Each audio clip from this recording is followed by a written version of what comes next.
Hi, നമുക്ക് മലയാളികൾക്ക് അല്ലെങ്കിൽ ഇന്ത്യക്കാർക്ക് വളരെ എളുപ്പത്തിൽ ബിസിനസ് ചെയ്യാവുന്ന വലിയ രീതിയിലുള്ളൊരു മാസീവ് ആയിട്ടുള്ളൊരു പ്രോഫിറ്റ് ക്രിയേറ്റ് ചെയ്യാൻ പറ്റുന്ന പ്രോഫിറ്റ് ജനറേറ്റ് ചെയ്യാൻ പറ്റുന്ന ഒരു അവസരമുള്ള ഒരു രാജ്യങ്ങളാണ് ആഫ്രിക്കൻ രാജ്യങ്ങൾ.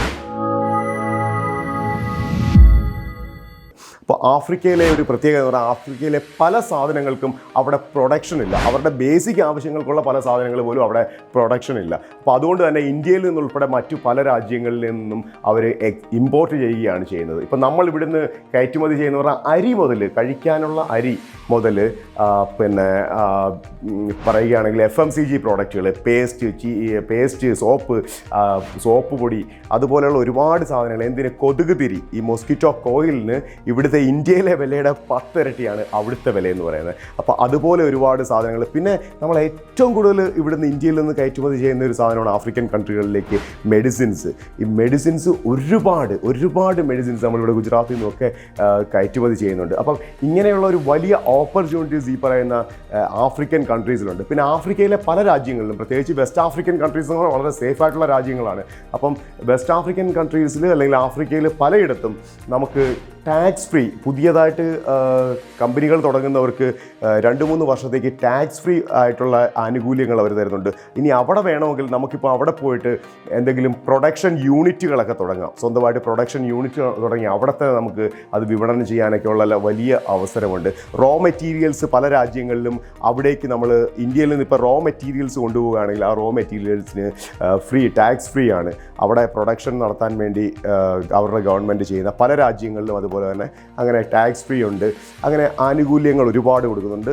മാത്രമല്ല പിന്നെ നമുക്ക് അവിടുത്തെ ഗവൺമെൻറ് വലിയ സപ്പോർട്ടാണ് പുതിയ ഇൻവെസ്റ്റേഴ്സ് അവിടെ വരുന്നതിനും അവർക്ക് പുതിയ കമ്പനികൾ ഉണ്ടാകുന്നതിനുമൊക്കെ വലിയ സപ്പോർട്ട് അവർ കൊടുക്കുന്നുണ്ട്. അതുപോലെ തന്നെ നമ്മൾ ആഫ്രിക്കയിൽ നിന്ന് തിരിച്ചിങ്ങോട്ട് നമുക്ക് ഇന്ത്യയിലേക്ക് കൊണ്ടുവരാൻ പറ്റുന്ന ഏറ്റവും പ്രധാനപ്പെട്ട ഒരു സാധനമാണ് കശുവണ്ടി ഇന്ത്യയിലേക്ക് കൊണ്ടുവരുന്നത്. കശുവണ്ടി അപ്പോൾ ഇത്രത്തോളം കശുവണ്ടി നമ്മൾ ഉപയോഗിക്കുന്നുണ്ടോ എന്ന് ചോദിക്കാം. പക്ഷേ കശുവണ്ടി ഇങ്ങോട്ട് കൊണ്ടുവന്നിട്ട് നമ്മൾ ചെയ്യുന്നത് ഇന്ത്യയിൽ പ്രോസസ്സ് ചെയ്യുന്നുണ്ട്. ഇന്ത്യയിലെ പ്രോസസ്സിങ് യൂണിറ്റുകൾ, നിങ്ങൾ ഒരു കണ്ടെയ്നർ കശുവണ്ടി ഇങ്ങോട്ട് കൊണ്ടുവരികയാണെങ്കിൽ അത് ഈ പോർട്ടിലെത്തുന്നതിന് മുമ്പ് വാങ്ങിക്കാനായിട്ട് ഇഷ്ടം പോലെ പ്രോസസ്സിങ് യൂണിറ്റുകൾ റെഡി ആയിട്ടുണ്ട്. അപ്പോൾ ആ യൂണിറ്റുകൾക്ക് നിങ്ങൾ വിറ്റാൽ മാത്രം മതി. ഇനി നിങ്ങൾക്ക് സ്വന്തമായിട്ട് ഇന്ത്യയിലൊരു കശുവണ്ടി പ്രോസസ്സ് ചെയ്യാനുള്ള യൂണിറ്റ് സ്ഥാപിക്കാമെങ്കിൽ നിങ്ങൾക്ക് ഈ കശുവണ്ടി ഇവിടെ കൊണ്ടുവന്ന് അത് പ്രോസസ്സ് ചെയ്തിട്ട് നേരെ യൂറോപ്പിലേക്കും മറ്റു രാജ്യങ്ങളിലേക്കും വലിയ വിലയ്ക്ക് കയറ്റുമതി ചെയ്യുക. ഇനി അതല്ല എങ്കിൽ വേറെയും ഓപ്ഷൻസ് ഉണ്ട്.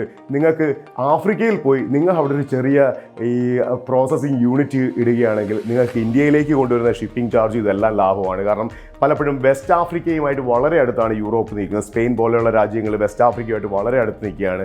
അപ്പോൾ അവിടെ പ്രോസസ്സ് ചെയ്തിട്ട് അവിടെ നിന്ന് കൊണ്ടുപോകാം. ഇപ്പോൾ റുവാൻഡ പോലുള്ള രാജ്യങ്ങളിലാണെങ്കിൽ ഈ ഡിറ്റർജൻറ്റ് ഉൾപ്പെടെയുള്ളത് അവിടെ പലപ്പോഴും പ്രൊഡക്ഷൻ ഉണ്ടാകുന്നില്ല. അപ്പോൾ അവിടെ പോയി അങ്ങനെ ഒരു സോപ്പ് പൊടി കമ്പനി തുടങ്ങിയാൽ പോലും വലിയ ലാഭം ഉണ്ടാക്കാം. അതുപോലെ തന്നെ പാൽ ഉൽപ്പന്നങ്ങൾക്ക് സെനഗൽ പോലെയുള്ള രാജ്യങ്ങളിൽ പാൽ ഉൽപ്പന്നങ്ങൾക്ക് ഭയങ്കര ഡിമാൻഡാണ്, ഭയങ്കര വിലയുമാണ്. പാൽപ്പൊടിയുടെയൊക്കെ അവിടുത്തെ വില കണ്ടു കഴിഞ്ഞാൽ നമ്മൾ തല കറങ്ങും. ഞാൻ സെനഗലിൽ വെച്ച് ഇവിടുത്തെ പാൽപ്പൊടിയുടെ ഒരു പാക്കറ്റിൻ്റെ വില ഞാൻ നോക്കിയപ്പോൾ ഞാൻ ഞെട്ടിപ്പോയി.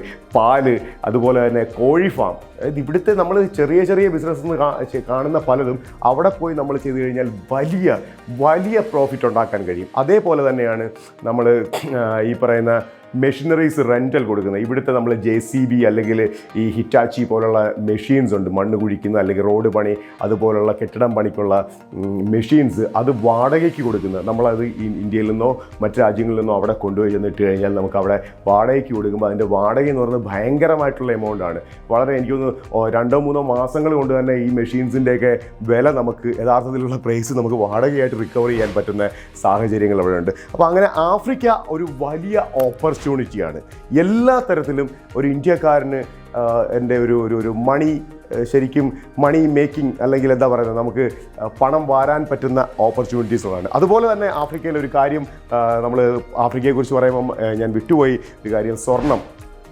നിങ്ങൾക്ക് സ്വർണം ആഫ്രിക്കയിൽ നിന്ന് ഇങ്ങോട്ട് കൊണ്ടുവരാൻ കുറേ റെസ്ട്രിക്ഷൻസ് ഉണ്ട്. പക്ഷേ നിങ്ങൾക്ക് വളരെ എളുപ്പത്തിൽ ചെയ്യാവുന്ന കാര്യം, ഖനനം ചെയ്തെടുത്ത സ്വർണം ദുബായിലേക്ക് കൊണ്ടുവരാം. ദുബായിൽ സ്വർണം കൊണ്ടുവരുന്നതിന് വളരെ ചെറിയ ഒരു തുക മാത്രം സർക്കാരിന് കൊടുത്താൽ മതി. സോ ആഫ്രിക്കയിൽ നിങ്ങൾക്ക് ലീഗലായിട്ട് തന്നെ സ്വർണം ദുബായിൽ കൊണ്ടുവന്ന് വിൽക്കാം. അത് വലിയ പ്രോഫിറ്റുള്ളൊരു കാര്യമാണ്. അതുപോലെ തന്നെ ഡയമണ്ട്സ്, ഇപ്പോൾ സിയറ ലിയോൺ പോലെയുള്ള രാജ്യങ്ങളിൽ നിന്ന് ഡയമണ്ട്സ് കൊണ്ടുവരാം. ആ ഡയമണ്ട്സ് നിങ്ങൾക്ക് ദുബായിൽ സെയിൽ ചെയ്യാം. ഇനി ഈവൻ ഇന്ത്യയിലേക്ക് കൊണ്ടുവരാം. ഇന്ത്യയിൽ ഡയമണ്ട്സ് ഇറക്കുമതിക്ക് വളരെ എനിക്കൊന്ന് 1% താഴെ 0.25 ആണെന്നാണ് എൻ്റെ വിശ്വാസം. അത്രയും മാത്രമേ ഉള്ളൂ നമുക്ക് ഈ ഒരു ടാക്സ്, ഇവിടെ ഇമ്പോർട്ട് ടാക്സ് വരുന്നത്.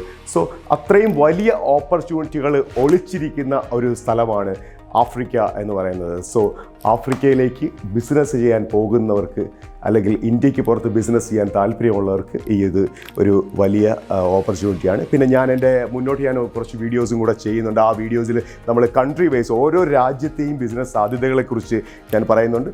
സോ കാണാം.